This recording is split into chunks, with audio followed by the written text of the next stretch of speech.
동행하는 밤 되기를 간절히 소망합니다. 우리 찬송가 563장을 우리 함께 찬송하겠습니다. 찬송가 563장, 우리 예수 사랑하심을 성경에서 배웠네, 우리 함께 찬송 부르시겠습니다. 우리 기쁨으로 박수치며 찬송하겠습니다. 예수 사랑하심, 예수 사랑하심을 성경에서 배웠네. 우리들은 약하나 예수 권세 많도다. 날 사랑하심, 날 사랑하심, 날 사랑하심 성경에 쓰였네. 나를 사랑하시고 나를 사랑하시, 나의 죄를 다시 하늘 문을 여시고 들어가게 하시네. 날 사랑하시, 날 사랑하시, 날 사랑하시 성경에 쓰. 내가 연약할수록 더욱 귀히 여기사 높은 보좌 위에서 낮은 나를 날 사랑하심, 날 사랑하심, 날 사랑하심, 날 사랑하심 성경에 쓰. 세상 사는 동안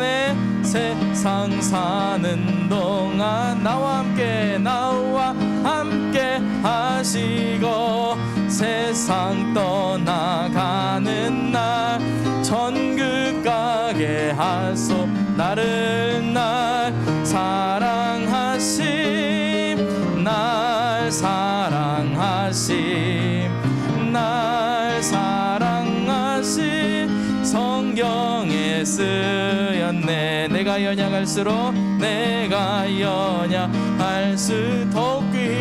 더욱 귀히 여기 높은 보좌 위에 낮은 나를 보시네. 아멘. 날 사랑하시, 날 사랑하시, 날 사랑하시 성경에 쓰여. 세상 사는 동안에 나와 함께 하시고 세상 떠나가는 날 천국 가게. 아멘. 나를 사랑하시, 날 사랑하시, 날 사랑하시 성경에 쓰였네. 할렐루야. 하나님께서 우리를 사랑하신 줄로 믿으시기 바랍니다. 우리 찬송가 546장 한 장만 더 찬송 부르겠습니다. 주님 약속하신 그 말씀을 믿고 그 말씀 위에 굳게 서서 믿음으로 승리하기를 소망하며 우리 함께 찬송하겠습니다. 찬송가 546장, 주님 약속하신 말씀 위에, 주님 약속하신 말씀 위에서 영원토록 주를 찬송하리. 소리 높여 주께 영광 돌리며 약속 믿고 굳게 서리라. 굳게 서리, 굳게 서리. 영원하신 말씀 위에 굳게 서리, 굳게 서리. 그 말씀 위에 굳게 서리라. 주님 약속하신 말씀 위에 세상 염려 내게 엄습할 때 용감하게 서 싸워 이기. 약속 믿고 굳게 서리라. 아멘. 굳게 서리. 영원하신 말씀 위에 굳게 서리, 굳게 서리. 말씀 위에 굳게 서 주님 약속하신 말씀, 주님 약속하신 말씀 위에 영원하신 주 사랑 힘이 성령으로 힘써 싸워 이기 약속을 약속 믿고 굳게 서리라. 아멘. 굳게 서리 영원하신 말씀 위에 굳게 서리 굳게 서리 그 말씀 위에 굳게 서 주님 약속하신 말씀, 주님 약속하신 말씀 위에 성령 인도하는 대로 행하 주님 품에 항상 안식 얻으며 약속 믿고 굳게 서리라. 굳게 서리 영원하신 말씀 위에 굳게 서리 굳게 서리 그 말씀 위에 굳게 서리라. 굳게 서리 굳게 서리 영원하신 말씀 위에 굳게 서리 굳게 서리 그 말씀 위에 굳게 서리라. 굳게 서리 굳게 서리 영원하신 말씀 위에 굳게 서리 굳게 서리 그 말씀 위에 굳게 서리라. 할렐루야. 우리는 하나님의 말씀 위에 굳게 서야 되는 줄로 믿으시기 바랍니다. 주여 오늘 우리에게 말씀하여 주시옵소서. 그리고 우리에게 들을 귀가 있게 하여 주시옵소서. 하나님의 말씀을 듣고 아멘하고 우리의 삶에서 말씀대로 순종하고 승리할 수 있도록 오늘 우리에게 믿음을 달라고 합심해서 통성으로 기도하겠습니다. 거룩하고 존귀하신 아버지 하나님 감사합니다. 오늘 우리에게 하나님께서 주시는 그 말씀이 생명인 줄 믿고 붙들기를 원합니다. 오늘 하나님 나에게 주시는 그 말씀 붙잡고 승리하는 삶이 되기를 원하오니 하나님 오늘 우리에게 믿음을 주시옵소서. 주님의 말씀을 생명으로 여기고 잡을 수 있는 아버지 오늘 선포되는 그 모든 말씀이 하나님이 나의 삶에 필요한 말씀을 주심을 하나님 그 말씀 붙들고 말씀 의지해서 살아가면 하나님 연약한 나를 통하여서도 하나님의 능력이 나타나게 될 것이고 부족한 나를 통하여서도 하나님의 역사가 나타날 줄로 믿습니다. 주여 오늘 밤 역사하여 주시옵소서. 주여 오늘 밤 함께하여 주시옵소서. 우리가 주님 앞에 은혜를 사모하면서 나갑니다. 나의 삶이 내 생각만으로 살지 아니하고 내 감정만으로 살지 아니하고 하나님 내 뜻으로 살아가도 습관대로 살지 아니하고 오직 우리는 하나님의 뜻을 따라 순종하면서 살기를 원합니다. 내 다짐과 결단으로 되지 아니하고 하나님 주시는 은혜가 임할 때 하나님의 은혜 충만할 때 우리 비로소 믿음으로 살아갈 수 있는 줄로 믿습니다. 주여 우리에게 은혜를 베풀어 주시옵소서. 주 말씀 위에 굳게 설 수 있는 은혜를 우리에게 베풀어 주시옵소서. 내가 하나님의 말씀을 생명으로 단꿀보다 더 단 말씀으로 우리가 먹기를 원합니다. 주여 역사해 주셔서 내 생각이 아니라 하나님의 말씀이 우선될 수 있도록 이 시간 믿음을 더하여 주시옵소서. 내 뜻이 아니라 하나님의 계획을 붙들을 수 있도록 주님 인도하여 주시옵소서. 내가 정말로 알아야 될 것, 내가 정말로 붙들어야 될 것을 오늘 우리에게 알려주시고 주님 우리에게 허락하여 주시옵소서. 오 하나님 은혜를 베풀어 주시옵소서. 거룩하고 존귀하신 아버지 하나님 감사합니다. 오늘 우리에게 은혜 베풀어 주시려고 이곳으로 불러주신 줄로 믿습니다. 하나님의 은혜가 하나님의 말씀으로부터 나오는 줄로 믿습니다. 하나님의 말씀이 나의 삶에 선포되고 그 말씀이 보이고 들리고 그 말씀을 먹는 것이 은혜인 줄로 믿습니다. 나의 삶이 내 생각, 내 뜻, 살아왔던 방식과 습관대로 살지 않게 해주시고 이제로부터는 주님의 말씀대로 살아갈 수 있도록 믿음을 베풀어 주시옵소서. 오늘 선포되어지는 모든 말씀이 하나님 나에게 꼭 필요한 주시는 말씀인 줄로 믿고 아멘할 때 우리에게 복이 될 줄로 믿습니다. 주여 말씀하옵소서. 주의 종이 듣겠습니다. 예수님의 이름으로 기도합니다. 아멘. 할렐루야. 아멘. 감사합니다. 우리 말씀 한 장 같이 찾아보겠습니다. 우리 마가복음 16장, 우리 주일날 함께 봤던 말씀과 겹치는데 마가복음 16장 1절부터 6절까지 말씀을 같이 보겠습니다. 마가복음 16장 1절부터 6절까지 말씀을 우리 합심해서 함께 읽도록 하겠습니다. 마가복음 16장 1절부터 6절까지 말씀입니다. 마가복음 16장 1절부터 6절까지. 예수님의 부활하신 새벽에 부활하신 예수님을 가장 처음 만나봤던 여인들의 이야기가 기록되어 있습니다. 마가복음 16장 1절부터 6절까지 말씀을 우리 다 같이 한 목소리로 함께 읽도록 하겠습니다.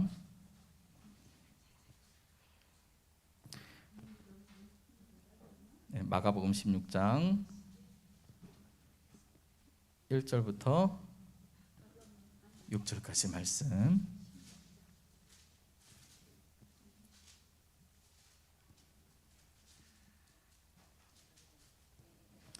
우리 16장 1절부터 6절까지 말씀을 다 같이 한 목소리로 함께 읽도록 하겠습니다. 시작. 안식일이 지남에 막달라 마리아와 야고보의 어머니 마리아와 또 살로메가 가서 예수께 바르기 위하여 향품을 사다 두었다가 안식 후 첫날 매우 일찍이 해 돋을 때에 그 무덤으로 가며 서로 말하되 누가 우리를 위하여 무덤 문에서 돌을 굴려 주리요 하더니 눈을 들어 본즉 누서 크더라. 무덤에 들어가서 흰 옷을 입은 한 청년이 우편에 앉은 것을 보고 놀라매 청년이 이르되 놀라지 말라. 너희가 십자가에 못 박히신 나사렛 예수를 찾는구나. 그가 살아나셨고 여기 계시지 아니하니라. 보라, 그를 두었던 곳이니라. 아멘. 할렐루야. 아멘. 예수님의 부활의 사건은 단순히 그냥 누군가가 죽었다가 살아났다더라는 신기한 사건으로 끝나지 않습니다. 왜냐하면 예수님의 부활의 사건이라는 것은 그 제자들의 입장에서 볼 때 예수님을 함께 믿고 그리고 예수님을 따라다니고 예수님을 위해서 자신의 삶을 내어두고 주님을 따랐던 제자들의 입장에서 보면 두려움을 용기로 바꾸는 사건이었어요. 슬픔에서 기쁨으로, 절망에서 소망으로, 그리고 사망에서 생명으로 옮기는 기적의 시작이 바로 예수님의 부활 사건이었습니다. 그래서 그 예수님의 부활을 정말 놀라움으로 받아들이는 사람이 복된 사람이다라고 말씀합니다. 어떻게 생각하십니까? 예수님의 부활하신 사건을 생각하면 야, 정말 놀라운 사건이다 라고 여겨지십니까? 아니면 그래 뭐 옛날에 그랬었지 라고 여겨지십니까? 제자들은 예수님의 부활 사건을 보고 아주 까무러치게 놀랄 만한 사건으로 받아들였습니다. 심지어는 예수님이 나타나셨을 때 이 사람인지 귀신인지 분간할 수 없는 어떤 그런 마음들, 그 두려움에 떨고 있는 그들에게 예수님께서 처음으로 하신 말씀을 우리가 기억할 수 있습니다. 뭐라고 하셨습니까? 평안하라. 할렐루야. 예수님께서는 제자들을 만난 그 장면에서 처음으로 제자들에게 하신 말씀이 뭐였냐면 평안하라 라고 말씀합니다. 왜 첫 번째로 평안하라 라는 말씀을 하셨을까요? 예수님의 부활은 그들에게 평안을 주는 말씀이고 무엇보다도 그들에게 평안이 필요하기 때문입니다. 제자들은 평안이 없습니다. 제자들은 전혀 평안하지 않아요. 두렵고 떨고 이제 어떻게 되는 것인가 전전긍긍을 하면서 하루하루를 뼈가 말라가는 그런 두려움 속에서 살아가고 있던 제자들이었기 때문에 예수님은 그들에게, 부활하신 예수님은 처음으로 하신 말씀이 평안하라 라고 말씀하십니다. 부활을 모르던 제자들은 십자가를 이해할 수 없었을 거예요. 예수님 십자가 달려 돌아가시는 그 장면을 보고 제자들은 도무지 이해를 할 수 없었을 거예요. 어떻게 이해를 하겠어요? 이제 곧 왕이 돼가지고 세상을 호령하실 분이다 라고 생각을 하면서 예루살렘에 들어갔을 텐데, 채 일주일도 지나지 않아서 그 예수님이 무기력하게 사람들한테 짓밟히고 끌려다니다가 종국에는 십자가에 매달려서 거기서 죽어버리셨으니 그 십자가를 이해하려고 해도 도무지 이해할 수가 없었을 거예요. 제자들은 그 십자가를 이해할 수 없었고 두려워했고 또 좌절하고 포기해버렸습니다.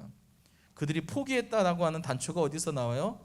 더 이상 예수의 이름을 말하지 않고요, 갈릴리로 전부 다 도망을 갔었다라는 얘기예요. 예수의 이름을 부르는 제자들이 전혀 없었다라는 거예요. 예수님의 십자가 사건 앞에서 어떻게 보면 제자들이 그동안 예수님과 함께 다니면서 배웠던 게 뭐예요? 저가 누구이간데 바람과 파도도 순종하더냐라고 놀라면서 예수님을 경험했던 제자들이잖아요. 그러니까 예수님의 이름 앞에는 바람도 파도도 별것 아니구나, 예수님 이름이 선포되면 모든 어려운 문제들은 다 물러가는구나 라고 믿고 따르던 제자들인데, 그 제자들에게 있어서 가장 큰 문제가 생긴 거예요. 뭐예요? 십자가라는 거예요.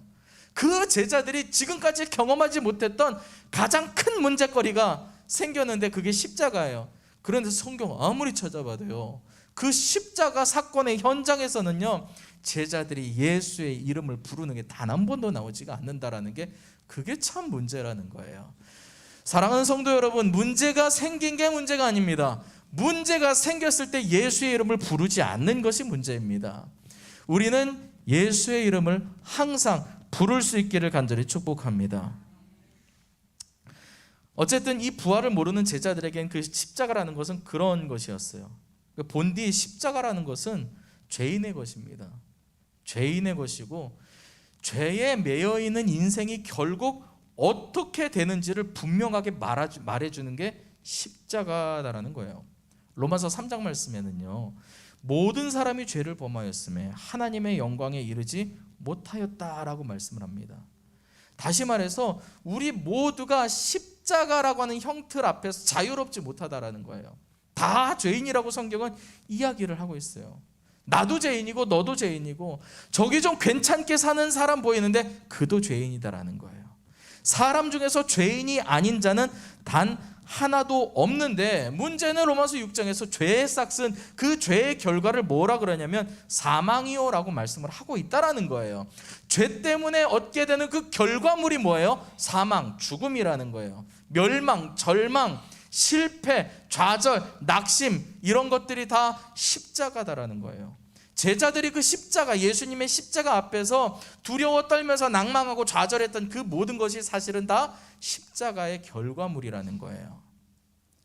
그래서 그 십자가, 죄인인 우리의 삶이, 죄인인 하나님 앞에 죄가 없는 자가 없는데 그 죄 가운데 매여져 있는 사람의 삶의 그 모습을 어디서 발견할 수 있어요? 십자가 앞에서 발견할 수 있다는 거예요.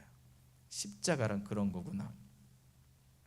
사실 십자가, 우리가 교회에도 이렇게 달아놨지만 십자가는 예수님이 지셨기 때문에 괜찮아 보일 뿐이에요.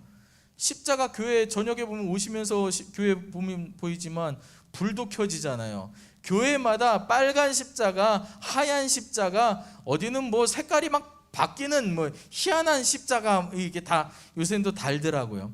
아무튼 그 십자가를 교회 가장 전면에 내놓고 누구도 놓으면 가장 잘 보이는 곳에 십자가를 달아놓지만, 이 십자가라는 게 예수님께서 그 십자가를 지셨기 때문에 십자가가 거룩해 보이는 거지, 십자가 자체는요 사실 끔찍한 고난, 삶에서 마주치고 싶지 않은 불행과도 같은 게 사실은 십자가잖아요.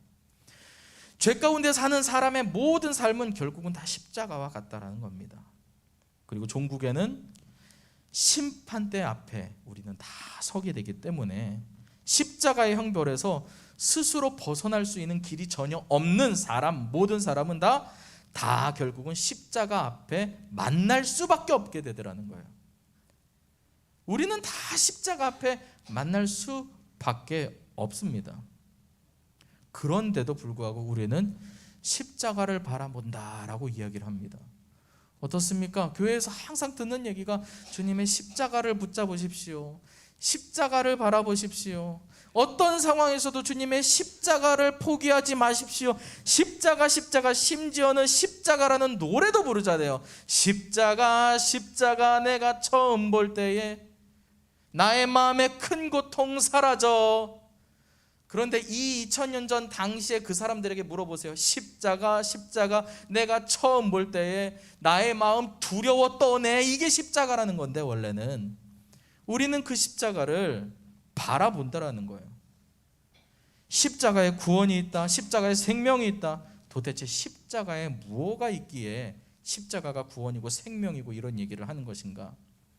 옛날 영화를 보면은 그 십자가 모양 이렇게 하면은 드라큘라 막 귀신들이 막 와 무서워서 막 도망가는 그런 영화들도 있어요. 그 십자가에 그런 힘이 담겨져 있나? 신기한 능력이라도 십자가라는 모양 속에 숨겨져 있는가? 아니면 베갯잎에 이렇게 넣어두면 좋은 일이 일어난다는 부적 같은 효과가 십자가에 있어서 십자가를 교회도 걸어놓고 그래서 목걸이로 하고 귀걸이로도 하고 차 유리에다가 십자가 뭐 스티커 붙여놓고 집 문 앞에다가 십자가 그 뭐 딱지 같은 것도 붙여놓고 그러는 걸까요? 십자가라는 게 그런 것인가? 십자가를 생각한다면 우리는 보통 고생, 고난, 아픔, 죽음들을 보통 생각합니다. 십자가. 왜냐하면 예수님의 십자가 현장이 다 그거였거든요. 고난당하시고 고통당하시고 괴로움 당하시고 그리고 결국 아픔 가운데서 예수님 죽임을 당하셨기 때문에 십자가하면 그런 것들이 많이 떠오릅니다. 예수님의 고난이 우리를 깨끗하게 한다고 해서 그럼 우리도 고난을 받으면 거룩해지겠구나라고 그렇게 생각해야 될까요? 인도에는 힌두교라는 종교에는 사람의 몸뚱이는 죄악이기 때문에 몸을 혹사를 시키면, 몸을 괴롭게 하면 반대로 사람의 마음이 깨끗해진다라고 생각을 하더라는 겁니다. 그래서 마음이 점점점 깨끗해지니까 신께 인정을 받는다라고 생각해서 몸에 괴로움을 넣게 고행이라는 것을 하면 고행. 근데 우리의 십자가라는 게 그런 정신수양, 정결의식 같은 과연 그런 것일까? 십자가는 사실 그런 것이 아닙니다. 예수님의 십자가에 고난당하심은 예수님이 많이 아프면 아플수록 점점 더 예수님이 거룩해지고 예수님이 고난당하면 고난당할수록 점점 우리의 죄가 점점 씻겨져 나가는 그런 것인가? 아니다라는 거예요.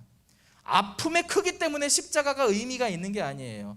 우리가 십자가를 생각할 때 예수님 얼마나 아프셨을까? 물론 우리가 그것들 깊이 생각하고 묵상할 필요는 있습니다. 예수님이 왜 고난을 당하셔야 되는지, 왜 하나님이 사람의 몸을 입고 이 땅에 오셔가지고 사람의 손에 붙들려서 사람 손에 십자가에 달리셔야 되는지 우리는 깊이 묵상하고 생각해 볼 일입니다. 그러나 예수님이 아프니까, 몸이 아프니까 대신 우리가 이제 뭐 용서를 받는다 그런 의미로 십자가를 보는 것은 잘못 보는 거예요.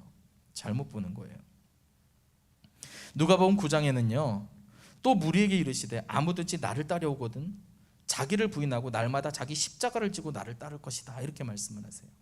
십자가 얘기를 하시죠. 갈라디아서에서도 이런 말씀합니다. 내가 그리스도와 함께 십자가에 못 박혔나니.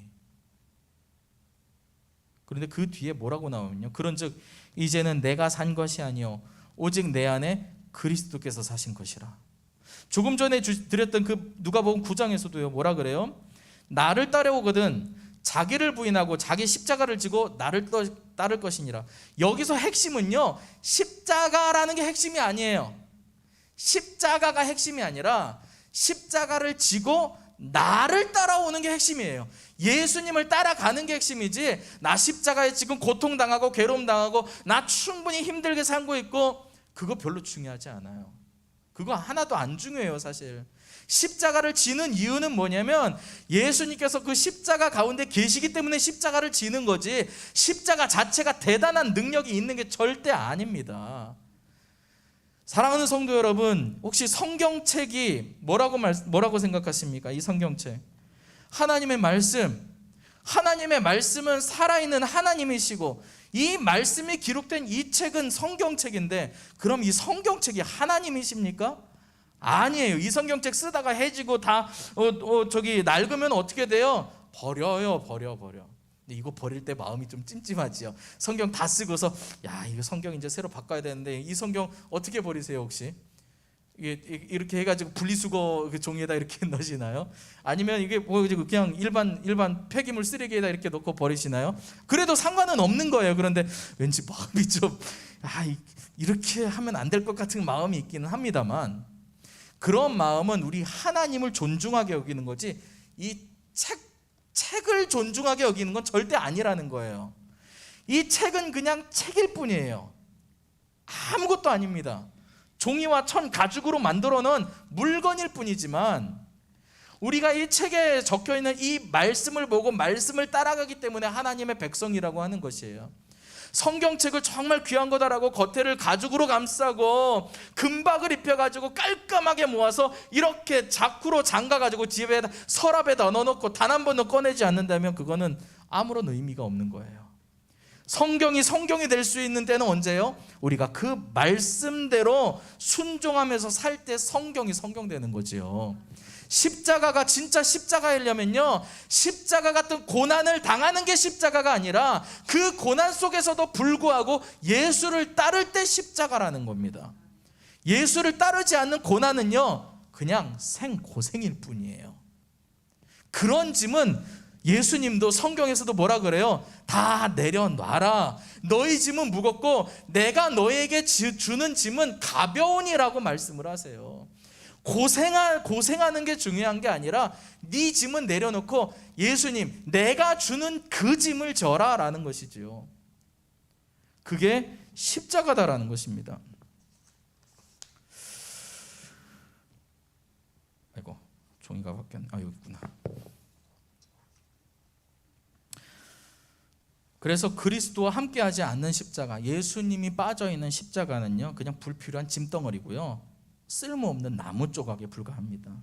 십자가는 그저 하나님이 우리를 얼마나 사랑하시는지, 예수님이 우리를 구원하시기 위해서 어떤 대가를 치르셨는지, 그리고 그 예수님의 대가를 보아하니 우리의 죄라는 게 얼마나 무섭고 끔찍한 것인지를 알려주는 도구가 십자가라는 것입니다. 그래서 십자가를 볼 때마다 우리가 무엇을 생각해야 돼요? 하나님 나를 여전히 사랑하시는구나. 예수님 날 사랑한다는 그것을 말로만이 아니라 실제로 우리를 사랑하시고 우리를 구원하시기 위해서 큰 대가를 치르셨는데, 예수님이 대가 치른 그 십자가 현장을 보니까 저거 사실 내가 져야 되는 건데, 내가 당해야 되는 형벌인데, 와, 예수님이 대신 당하신 그 형벌을 보니까 내 죄가 얼마나 큰가. 여러분, 죄가 큰지 작은지는 무엇으로 판단되냐면요, 그 죄의 형벌이 얼마나 큰지 작은지에 대해서 그걸 가지고 죄의 경중을 따지게 되는 거예요. 어떤 사람이 뭔가를 잘못했는데 이 사람이 벌금 100만 원 처했어요. 근데 어떤 사람은 어떤 잘못을 했는데 그 사람이 징역 10년을 당했어요. 어떤 사람이 더 큰 죄예요? 징역 10년이죠. 그렇죠? 벌금 100만 원보다 징역 10년, 이게 훨씬 더 큰 죄라고 우리가 알게 되겠죠. 무슨 죄를 저질렀는지 우리가 전혀 모르면서도 그 사람이 어떤 벌을 받았는지를 보면, 야, 저 사람 큰 죄를 졌구나, 이걸 알게 되는 거예요. 예수님이 십자가에 달려 돌아가신 그 십자가 형벌을 보면 우리의 죄가 얼마나 큰 죄이길래, 내가 당해야 하는 그 죄값이라는 게 얼마나 큰 죄이길래, 얼마나 끔찍한 죄이고 얼마나 무서운 죄이길래 하나님께서 이 땅에 와서 사람의 손에 붙들려서 죽어야 될 만큼 큰 죄를 내가 졌다라는 거, 십자가를 볼 때마다 우린 그걸 생각해야 된다라는 거예요. 단순히 예수님 아프셨구나가 아니라 내가 얼마나 큰 죄인인가를 생각해야 십자가가 십자가 된다라는 것입니다. 십자가를 묵상한다는 것은 우리가 예수님에 대해서 관심이 없고 말씀에 대해 관심이 없고 순종도 없고 감사도 기쁨도 없다면 우리는 그리스도의 사람이 아니다라는 것이에요. 로마서 8장 말씀이 있는데요, 같이 한번 좀 봤으면 좋겠습니다. 로마서 8장 9절에서 12절까지인데 앞에 있는 말씀을 같이 보고 읽었으면 좋겠어요. 뭐 찾을 시간보다 같이 읽었으면 좋겠습니다. 로마서 8장 9절부터 같이 읽습니다. 시작. 만일 너희 속에 하나님의 영이 거하시면 너희가 육신에 있지 아니하고 영에 있나니 누구든지 그리스도의 영이 없으면 그리스도의 사람이 아니라 또 그리스도께서 너희 안에 계시면 몸은 죄로 말미암아 죽은 것이나 영은 의로 말미암아 살아 있는 것이니라.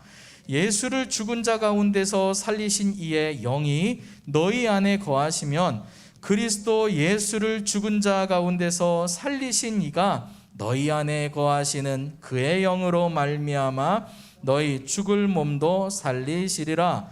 그러므로 형제들아 우리가 빚진 자로 돼 육신에게 져서 육신대로 살 것이 아니니라. 아멘.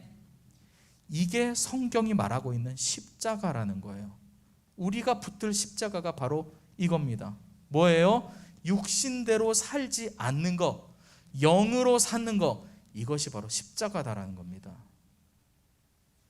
어떻게 하면 십자가에서 예수님을 발견할 수 있을까요? 십자가 그냥 나무 조각 같기도 하고 그냥 고난의 상징인 것 같기도 하고 우리의 삶에 어려운 괴로운 고통, 그 십자가라고 여길 만한 그 믿음의 현장에서 발견되어지는 또 말씀대로 살다가 보게 된 여러 가지 어려움들, 십자가라고 여길 만한 그 모든 것들 속에서 예수님을 발견하는 것은 어떤 것일까? 오늘 본문 말씀은요, 예수님의 부활을 제일 처음 발견한 여인들의 이야기가 나옵니다. 그 여인들은 예수님의 십자가 달려 돌아가시는 그 현장에서도 여인들은 등장을 합니다. 제자들은 등 돌리고 도망갔는데 여인들은 거기서 울면서 예수님의 십자가 뒤를 따랐던 사람들이 등장을 해요. 가슴을 치면서 울면서. 그리고 예수님의 십자가 달려 있는 그 현장에서 나타난 여인도 있습니다. 예수님의 어머니 마리아가 등장도 하죠. 아무튼 여인들은 예수님의 십자가에 너무 가슴 아파서 예수님을 급히 내려서 무덤으로 넣기는 했지만 이제 해가 벌써 져버리고, 원래 해가 지는 건 오후 6시 7시 돼야 이제 해가 지잖아요. 근데 예수님이 돌아가시던 그 십자가 현장에서는요, 오후 3시밖에 안 되는데 어떤 기록에서는 12시부터 시작해서 해가 지기 시작했다라고 성경은 이야기를 해요. 그러니까 너무 일찍 해가 져버린 거예요. 우리로 치면은 저녁 8시, 9시가 되면 오늘 끝났다, 자정이 되면 다음 날이 됐다 했는데 유대인들의 개념에 해 지면 그날 끝난 거예요.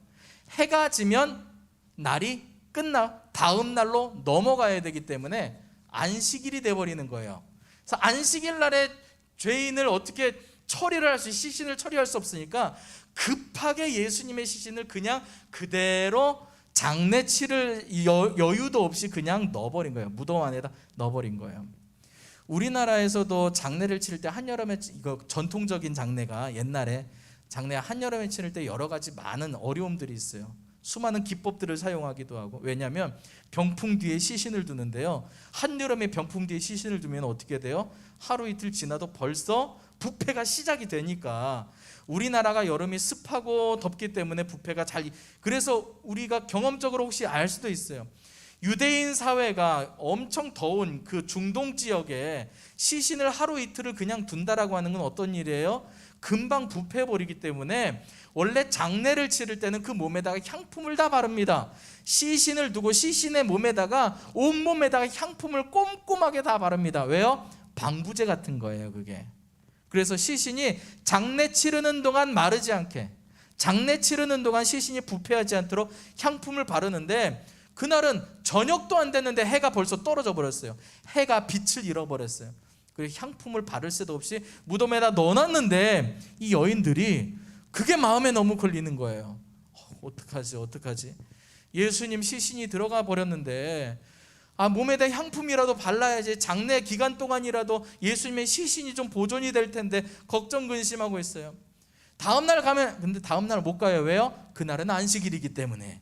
안식이라는 일을 할 수 없는 게 유대인들의 절대적인 철칙이잖아요. 안식일 지나고, 그래서 여인들이 부활하신 예수님을 만나러 갈 때 성경에서 안식 후 첫날이라고 표현을 하는 겁니다.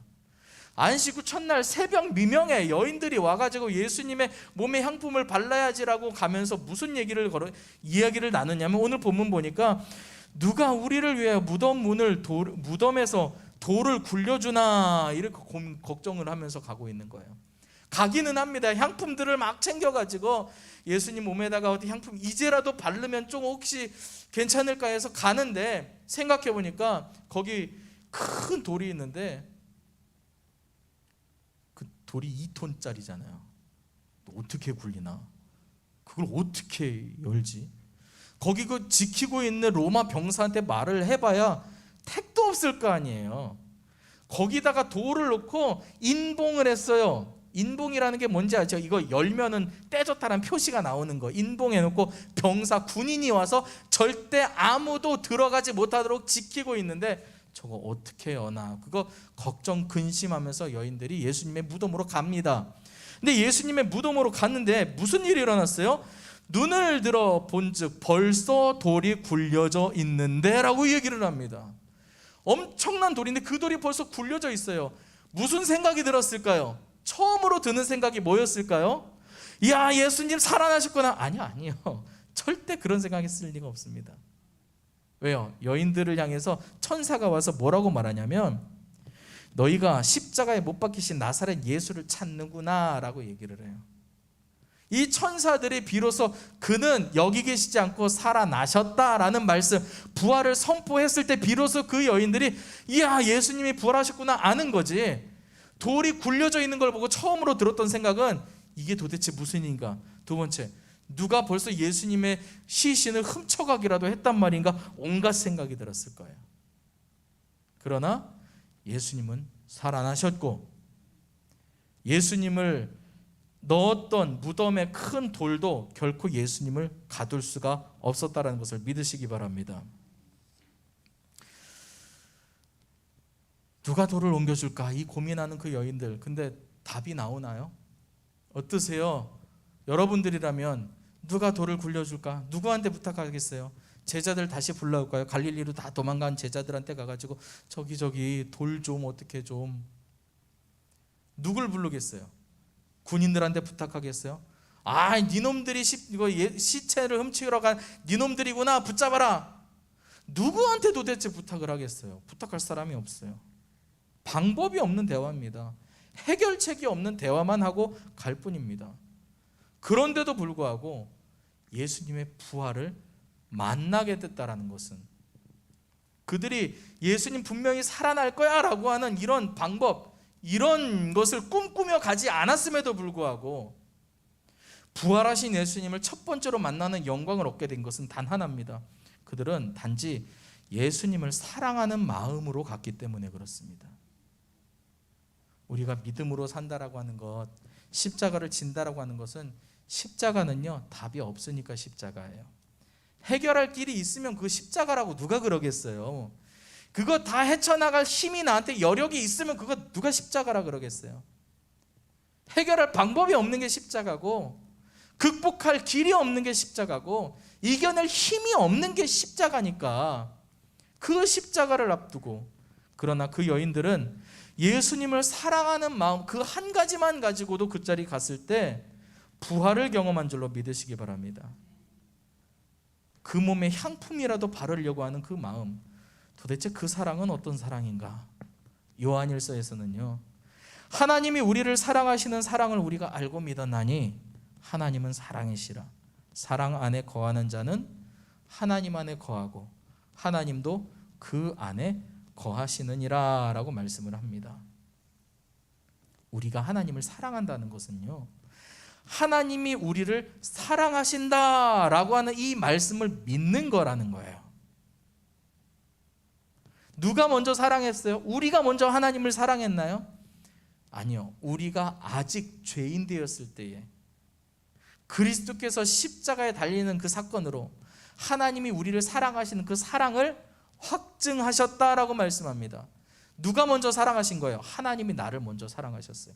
나는 여전히 하나님에 대해서 배반하고, 나는 여전히 하나님에 대해서 관심 없고, 오로지 내 욕심, 내 생각, 나만을 위해서 살고 있던 나를 죄악 속에 뒹굴다가 죄악 가운데 빠져서 멸망당할 수밖에 없는데도 불구하고 그게 좋아서 희희낙낙 거리고 살던 나를 하나님이 먼저 사랑해 주신 그 사랑을 우리가 입은 게 첫 번째고, 그 사랑을 입은 우리가 그 사랑을 하나님 나를 이렇게 사랑하셨군요 라고 감탄하는 게 우리가 하나님을 사랑하는 두 번째 사랑인 거예요.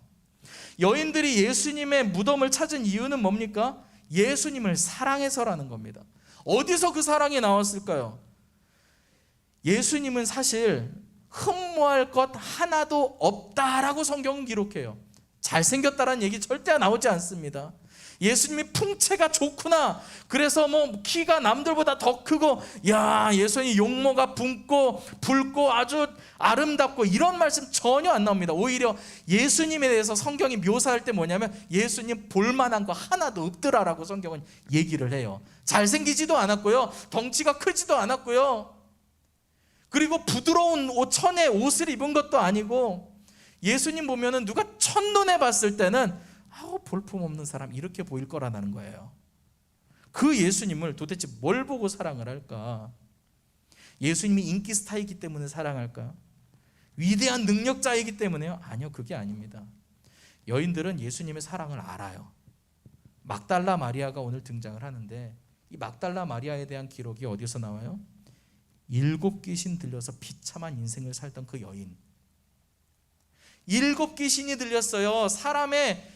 귀신 하나만 들려도 이거는 아주 그냥 정말 못 살 인생일 텐데, 7 귀신이 들려가지고 그 귀신을 힘입어서 자기가 점친 것도 아니에요. 다른 사람들이 그 여인을 이용해서 점을 치는 거예요.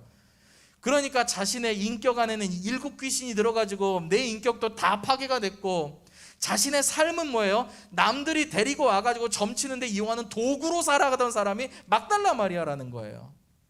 그 여인이 어디예요? 예수님을 만나서 예수님께서 귀신을 쫓아내시고 그 여인의 삶을 송두리째 바꿔버리셨습니다. 할렐루야. 죄에서도 용서받고요, 악에서도 해방을 얻고요, 삶에서도 구원을 받았던 그 여인이 예수님의 사랑을 느끼지 않았겠습니까? 주님, 나를 이렇게 사랑하시다니. 하나님의 사랑을 아는 거예요. 하나님이 나를 사랑하시는 걸 알고 느꼈고, 그리고 그들이 그 사랑을 힘입어서 주님을 사랑하는 마음이 생긴 거예요. 그래서 그 새벽 미명에 돌을 굴려줄 사람 없는데도 불구하고 일단 나가버리는 거예요. 내가 해결할 수 있는 일이 아닌데도 불구하고 예수님 사랑하는 마음이 더 커버리니까 해결할 방법이 없는데도 일단 출발하는 겁니다. 그게 믿음이다라는 겁니다. 할렐루야. 예수님의 부활의 사건이라는 게 도대체 우리에게 무슨 의미가 되는 것일까? 이 여인들의 예수님을 사랑하는 이 사랑으로 했던 이 사건의 현장들을 우리가 보면서, 나는 정말 하나님을 사랑하나? 이 여인이 예수님을 사랑해서 답 없는 그 길을 걸어갈 수 있었던 그 동력을 얻었던 것처럼, 해결할 수 없는 그 사건 속에 자신의 몸을 뛰어들 수 있었던 것처럼, 도무지 이겨낼 수 없는 사건이지만 그 십자가 위에 자신의 삶을 내어 던질 수 있었던 것처럼 우리의 삶도 그렇게 되기를 간절히 축복합니다. 먼저는 하나님 나를 정말 사랑하신다는 것을 꼭 기억하시기 바랍니다. 하나님이 나를 사랑하신다는 것을 느끼게 되는 순간 그것부터 이제 다 해결되는 거예요. 우리가 왜 십자가를 지지 못하고, 우리가 왜 말씀대로 살지 못하고, 우리가 왜 주님을 깊이 묵상하지 못하고 따르지 못하고 사랑하지 못하느냐? 그 모든 이유는요, 하나님이 나를 얼마나 사랑하시는지를 잊어버리는 데서부터 시작한다는 것을 꼭 기억하시기 바랍니다. 오늘 이 시간 다 같이 함께 통성으로 기도했으면 좋겠습니다. 하나님, 예수님의 첫 번째 부활의 증인이 되었던 이 여인들, 그러나 이 여인들이 예수님의 몸에 향품을 바르러 가는 그 현장은 여인들의 힘으로는 해결할 수 없는 문제가 있는 곳으로 그들은 뛰어들었고, 그들이 아무리 애써도 방법도 보이지 않는 그 길이지만 그 여인들은 예수님이 계신 그 현장으로 뛰어들었습니다. 어떻게 그럴 수가 있었을까? 누구도 그럴 생각 못하고 그럴 엄두도 내지 못하는 그 상황에서 그들은 어떻게 그럴 수 있었을까? 예수님이 자기를 얼마나 사랑했었는지 알기 때문에 하나님, 우리도 하나님이 나를 얼마나 사랑하는지를 알게 해주시고 그 사랑 안에 거하고 하나님 나를 정말 사랑하시는군요를 고백할 줄 아는 삶으로 우리가 믿음으로 그렇게 살게 하여 주시옵소서. 우리 합심해서 다 같이 함께 통성으로 기도하겠습니다. 거룩하고 고마우신 아버지 하나님, 감사합니다. 하나님 나를 사랑하신 것, 하나님 나를 사랑하신 것, 예수님의 십자가 지신 그 사건을 보면 그 사건에서 고통과 고난만 보이는 것이 아니라 하나님의 사랑이 거기 보이고 그리스도의 사랑이 거기서 보이고 내 죄라는 것이 얼마나 끔찍하고 무서운 죄인지가, 내가 어떤 죄인인지가 보이고 내가 죄인인데도 불구하고 그런데도 여전히 나를 사랑하신 하나님이 또 보이고 하나님 죄인의 죄를 위하여서 그 하나님께서 내어주셔야 했던 그 대가가, 예수님께서 받으셔야 됐던 그 십자가의 대가가 얼마나 무지막지한 것이었는지를 다시 한번 알게 되니 다시 한번 고백하는 것은 하나님 나를 정말 사랑하시는군요. 예수님 나를 놀랍게도 사랑하시는군요. 내가 하나님의 사랑 안에 있고 예수님의 사랑 안에 있다는 것, 성령님의 사랑 안에 있다는 것이 놀랍고 놀라워서 나의 삶에 주님의 사랑을 고백할 수밖에 없고 내가 주님의 사랑 안에 거하기를 원하고 하나님 답이 보이지 않고 힘이 있지도 않고 방법도 여겨지지 않는 십자가의 길을 그래도 걸어갈 수 있는 하나님 그 믿음이 우리 가운데 있기를 원합니다. 하나님, 예수님을 얼마나 사랑했으면 이 여인들은 자신들이 해결할 수 안에 없는 그 문제 속으로 뛰어들었습니까? 예수님이 얼마나 좋으면, 예수님을 얼마나 사랑하면 자신들의 힘으로 할 수 없는 일임에도 불구하고 예수님 계신 그곳으로 달려갈 수가 있겠습니까? 주님, 그러나 우리에게도 이 믿음이 있게 하여 주시옵소서. 하나님을 너무 사랑하기 때문에 십자가로 갈 수 있는 믿음, 하나님을 너무 사랑하기 때문에 나의 힘으로 할 수 없는 그 길을 갈 수 있는 그 담대한 믿음들 하나님 우리에게도 허락하여 주시옵소서. 사랑은 여기 있으니 주님이 먼저 나를 사랑하신 그 사랑, 하나님 우리도 그 사랑 안에 거하며 하나님의 사랑을 고백하며 살기를 원합니다. 주여 우리에게 은혜와 믿음을 더하여 주시옵소서. 아멘. 거룩하신 하나님, 여인들의 예수님을 생각하는, 예수님을 사랑하는 그 사랑이 얼마나 크기에 그들은 자신들이 굴릴 수 없는 그 돌무덤 앞에까지 갈 수가 있었겠습니까? 예수님이 나를 얼마나 사랑하는지를 얼마나 경험했고 얼마나 뜨겁게 알기에 그 여인들은 자신들이 해결할 수 없는 십자가로 뛰어들 수가 있었습니까? 하나님, 우리가 삶을 사는 동안 어떤 건 내가 좀 감당할 수 있을 만하면 우리가 지으려고 하고 이건 도무지 할 수 없을 것 같으면 스리슬쩍 포기하고 돌아가는, 믿음도 아니고 신앙도 아닌 것 같은 모습으로 우리가 살아가고 있는 것을 발견할 때마다 하나님 나를 사랑하시는 것, 그러나 내가 주님을 얼마나 사랑하지 못하고 사는가, 하나님 나의 스스로의 연약함이 발견됩니다. 주님, 누가 십자가를 지겠습니까? 하나님을 사랑하는 자가 십자가를 질 텐데 그 누가 하나님을 먼저 사랑할 수 있겠습니까? 주님, 하나님이 나를 얼마나 사랑하는지를 우리로 알게 하여 주시옵소서. 하나님이 나를 얼만큼 사랑하시는지를 우리가 알고 깨닫고 경험할 수만 있다면 나도 믿음으로 십자가 지는 데까지 갈 수 있습니다. 내 힘과 고백 능력으로는 못하는 것, 베드로도 자기의 고백으로는 십자가까지 가지 못했지만 부활하신 예수님을 만나고 네가 나를 사랑하느냐, 네가 나를 사랑하느냐, 내 양을 먹이라, 내 양을 치라 했던 그리스도의 사랑을 경험한 그때 비로소 베드로는 십자가까지 갈 수 있는 믿음을 얻게 되었으니 하나님 나를 너무 사랑하시는 것 다시 고백하게 해주시고 그 사랑 힘입어서 우리도 십자가 지는 삶으로 나아가게 하여 주시옵소서. 감사합니다. 예수님의 이름으로 기도합니다. 아멘. 주기도문 하겠습니다. 하늘에 계신 우리 아버지여, 이름이 거룩히 여김을 받으시오며 나라에 임하옵시오며 뜻이 하늘에서 이루어진 것 같이 땅에서도 이루어지이다. 오늘날 우리에게 일용할 양식을 주옵시고 우리가 우리에게 죄 지은 자를 사하여 준 것 같이 우리의 죄를 사하여 주옵시고 우리를 시험에 들게 하지 마옵시며 다만 악에서 구하옵소서. 대개 나라와 권세와 영광이 아버지께 영원히 있사옵나이다. 아멘.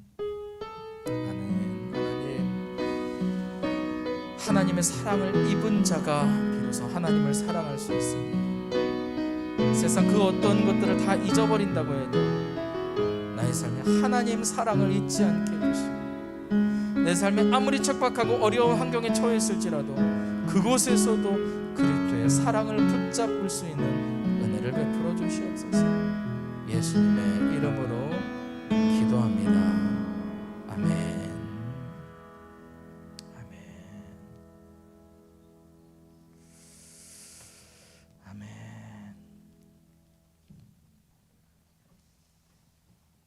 감사합니다. 이것으로 오늘 수요 예배를 마치고요. 다른 광고는 아니고 주일날 말씀드렸던 우리 교회 부지 확장된 부지 구입을 위한 특별 헌금을 오는 주일에 하게 되니까요. 참고하셔가지고 기도하시면서 같이 협력해 주시기를 부탁을 드리겠습니다.